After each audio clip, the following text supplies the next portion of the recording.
Welcome back, gearheads. This week, we're starting the process of making a long bed into a short bed on the Vandal project.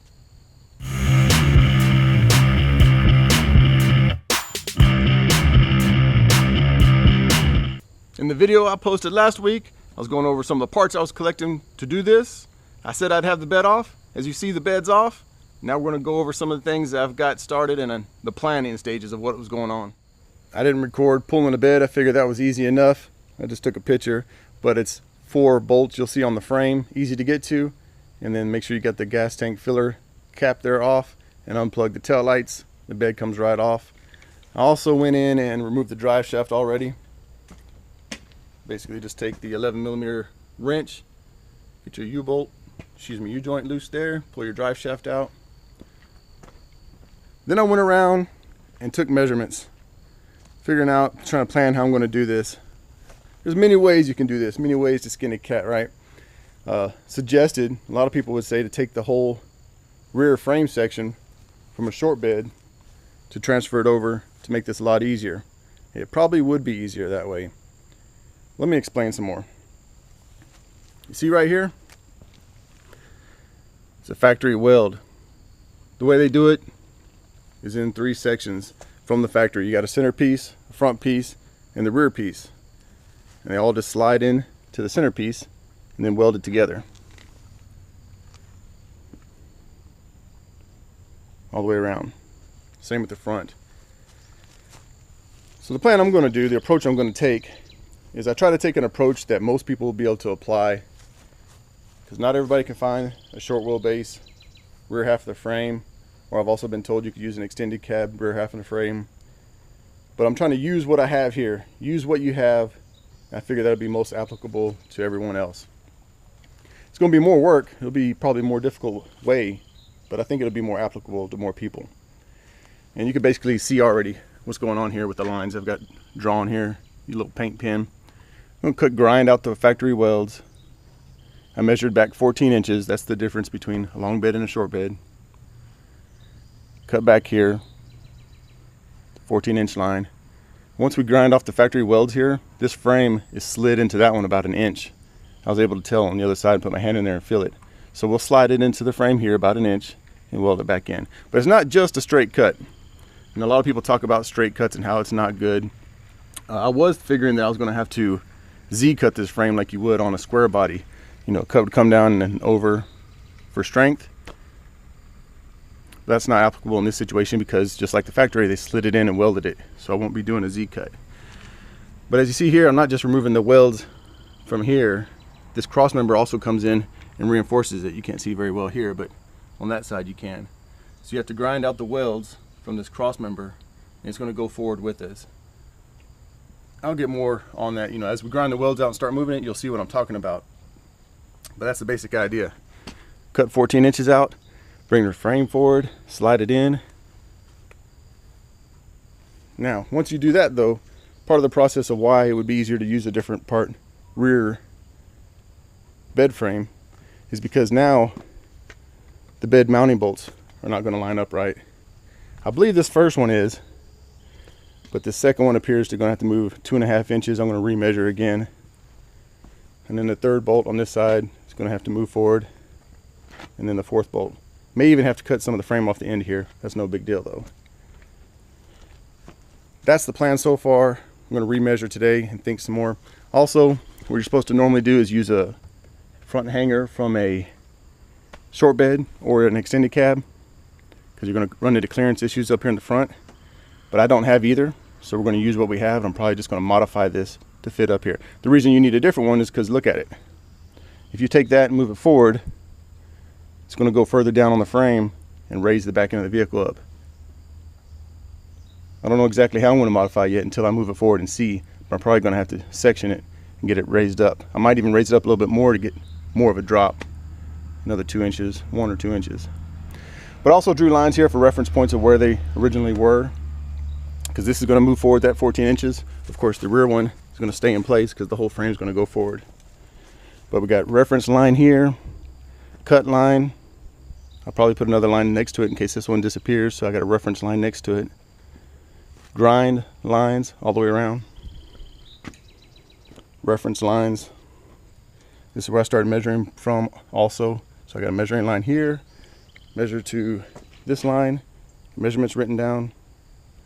Also going crosswise, another measurement from both corners to corner. But for now, I'm gonna mount the camera up on the back window there and start ripping the fuel tank out, the exhaust off, leaf spring off, get the axle free so we can grind out welds.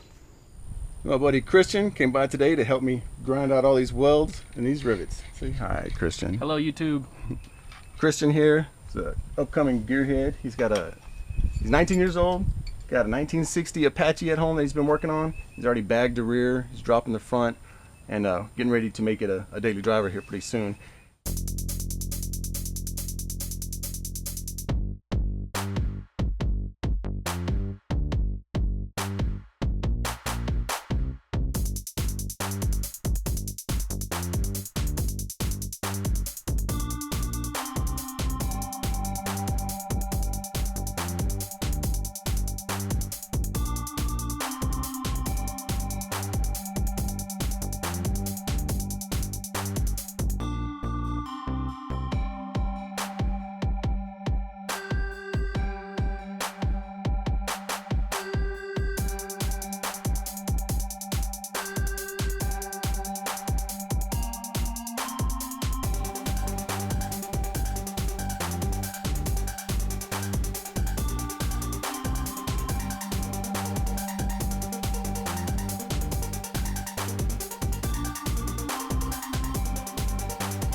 It looks like we got most everything we need off the frame. The rear end's out of the way, leaf spring's out of the way. Y'all saw the fast forward footage overhead as we tore that off. Brake line, just moving it to the side for now. We don't want to get it hot, or the cables there either, because we'll be cutting and welding in this area. So trying to move everything away. We don't want hot. May have to move this here. And on the side we had the brake cable, emergency brake cable. It came off. You see the other piece of it hanging here, but emergency brake cable bracket was here. That's off and out of the way. And then another bracket that held it here. The actual brake line connected here. We'll probably have to shorten that line up once we move everything forward. But it's bare. Rear end sitting over here waiting for us. And it's time to start grinding. We're going to start probably with these brackets here. Moving the rivets, get these brackets out of the way. Once that's the front hangers, leaf spring hangers, once those are off, then we'll come back and start grinding the welds here to get ready to cut. I'd like to take a second here to say that I'm not saying this is the way to do it. What I'm saying, this is how I'm doing it. I'm no expert at this. This is the first time that I've shortened a long bed to a short bed, and that's actually why I'm doing it, because it's been on my to-do list and I wanted to do it. What I'm doing is just showing y'all what I'm doing to make this happen. I had no plan beforehand. I should have researched. I didn't even research. I'm short on time right now, so I just jumped into it. I just knew that I would make it happen. It's metal. If I mess something up, cut it, fix it, weld it back. It's metal. Add some more metal. I'm gonna make it work. But I'm just showing y'all what I'm doing here. Speaking of not doing any research or having experience in this, I'd like to thank the guys on Facebook and other people who've contacted me. It's one dude through email. I'd like to thank y'all for pointing out some tips, and also the, Power Nation episode you can find on the internet, where they show how they did this. Because before I started this, I was expecting to come in here with a C-notch, just like you would, Z-notch, a Z-cut, like you would on an old C10. But after they showed that episode to me, they showed me another way. They showed me how these frames are different, and how it's probably a better way of doing it, and that's how I'm doing it. So I'm pretty much copying what they've done there on Power Nation, if you've seen that video. And thank you guys for pointing it out and sending me the link. Hey, something that I'd like to point out is to make sure that you're always wearing proper protective equipment, gloves, glasses, shield, something like that. Hey, I'm not just saying that just to cover my butt or for safety purposes like you see in some videos. It comes off kind of boring and bland. I'm saying it because it's serious. Bad things happen. And it really happens. When you're young, you don't realize it, or maybe I'm trying to point this out now before you start bad habits, because I've already got bad habits. I started out without using any type of protective equipment, not caring about it, feeling invincible, you know, when you're young and dumb. Start out right and it becomes a norm. Kind of like when you start driving a car. If you start driving a car with a seatbelt, if you ever don't have it on, you feel kind of naked without it. Old people who didn't have to wear seatbelts, they don't like wearing them. It's normal to them. They don't want to wear it. It's kind of the same idea. Start out wearing goggles, gloves, earplugs, depending on what you're doing. If you're running a grinder, 4.5-inch grinder, you're going to want some earplugs in. Some people like earbuds, listen to music while they're doing it. I don't prefer that because I like to still be able to hear something if something's happening. But at least you have something in your ears, right? Protect your ears so you get old, they're not ringing or hurting. Protect your eyes because you only got two. It'd be kind of weird if you only had one after you get some stuff in it. I almost said a bad word. But look, let me show you. In this video, you're going to see me make a mistake. In this video, you're going to see me not wearing the right gloves. I go back, correct that, and put them on later because I'm trying to teach myself. I have old bad habits of not wearing this stuff, and I'd like to live a little longer. I'd like to keep all my digits. But let me show you an example. All right, first of all, I usually always wear chanclas, sandals, when I'm working on cars. I'm not going to get past that. But when I'm cutting metal, welding metal, I've learned my lesson. I'm wearing boots, man. Got some boots on. Gloves when you got the grinder out. Otherwise, I'll just be wearing regular blue gloves you'll see me with. I wear those just so I can rip them off easy and grab the camera without getting my camera greasy. Earplugs. That's some nasty earplugs, but those are earplugs. This is a face shield. You can get them cheap at Harbor Freight. This one's dirty. Why you keep seeing me lift it up in this video? I need to get me a new one. Maybe put some saran wrap on that thing so that way I don't scratch it up so much.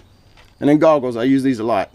Anytime you're cutting, grinding, or laying underneath the truck wrenching, rust falls in your eyes, do something. Get used to it now so it becomes a habit and becomes the norm, and you don't hurt yourself and regret it later and be the old man preaching down about how you only got one eye or you got a piece of metal in your eye or any of that junk. Because no matter what, you're going to get hurt in some way. But let's do the most that you can to minimize that hurt that you're going to get. Be safe.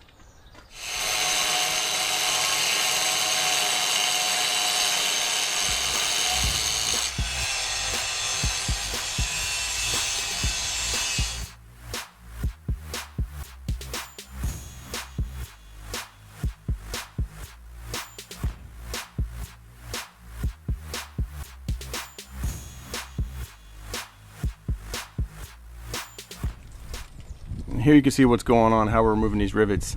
You got the heads to the rivet here. See them still there, still at the bottom here.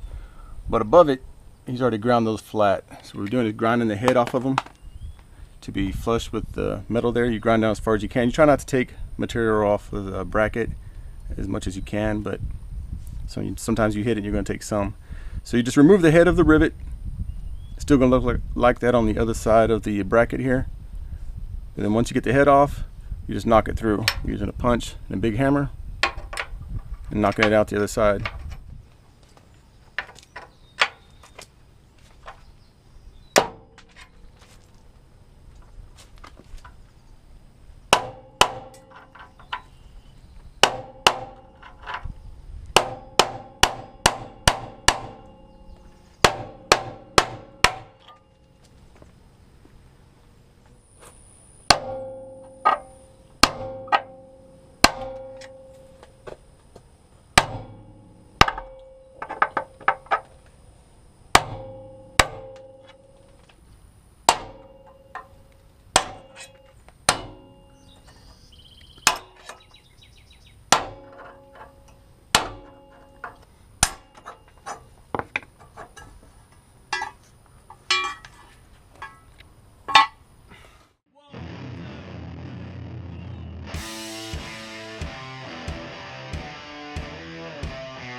Now see here, we got the frames cut in half now.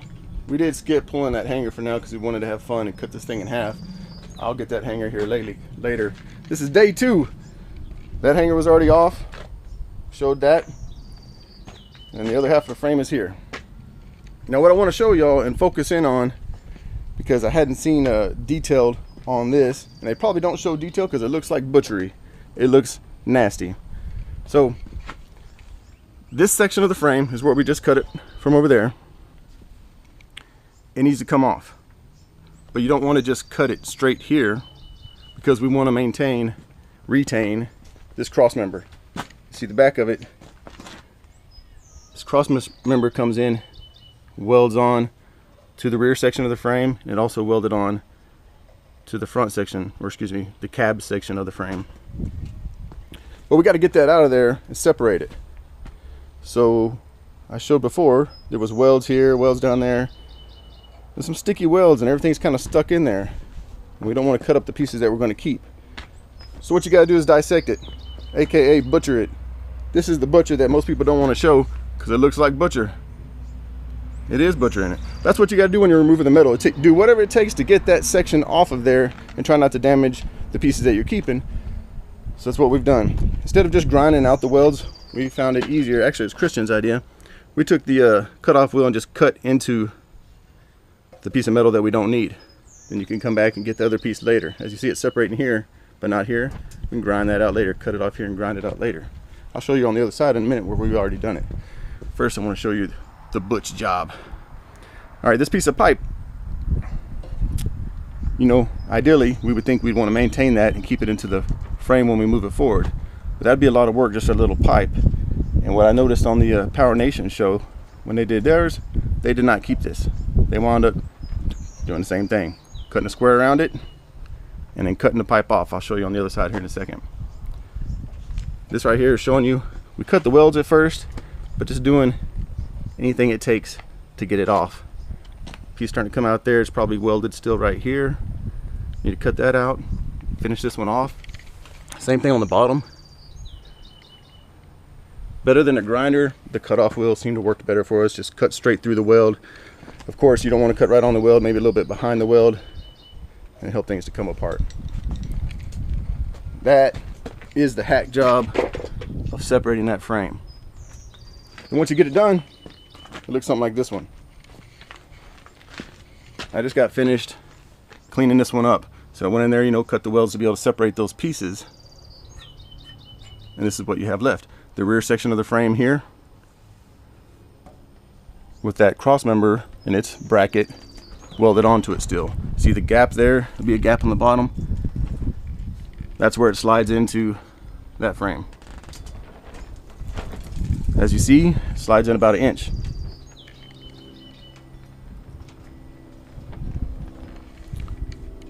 So from here, it's all cleaned up and this side's ready. I'm gonna do the same over there. Oh, almost forgot to show you. That's where we cut that off. Let me show you all the little pieces we took. As we were doing this, there's the piece that was there. Cut the square around it so that that outside bracket could actually come off.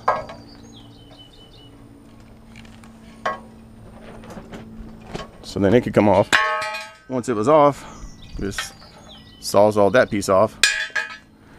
And then plucked on the little pieces that were left in there. That was in there, plucked it off. Where was this one? Who knows? Up there somewhere. Anyway, oh yeah, top piece. But get it out piece by piece, whatever it takes to get it out. It's gonna look like a hack job. But when you're done, it's nice and clean, ready to go. So from here, I'll get the other side done just like this. Then we'll slide it in there and test fit it, check measurements. If you have any issues sliding it in at that point, you just clearance it. You know, we might need to open up the gap here, top and bottom. Might need to adjust some things, but it should slide in about 1 inch again. And weld it up once we got it all in place.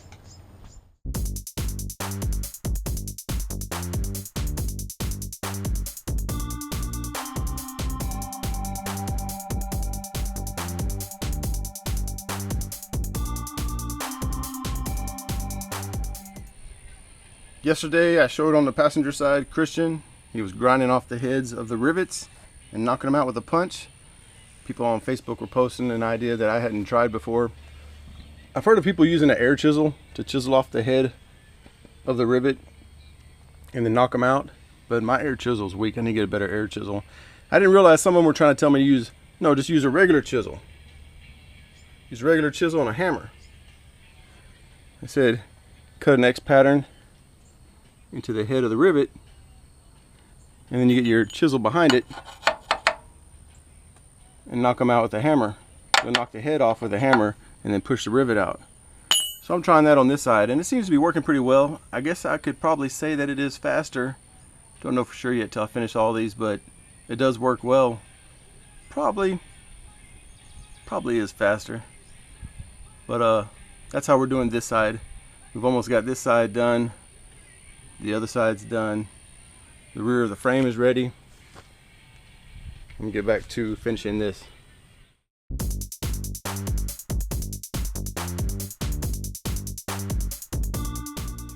Here's where we're at. We cut the line 14 inches back from the weld, and we came in and cut out the section of the cab frame section out of the rear part of the frame, which is that down there on the floor now. Went through and cleaned it up some. Needs to be cleaned up a little bit more on both sides.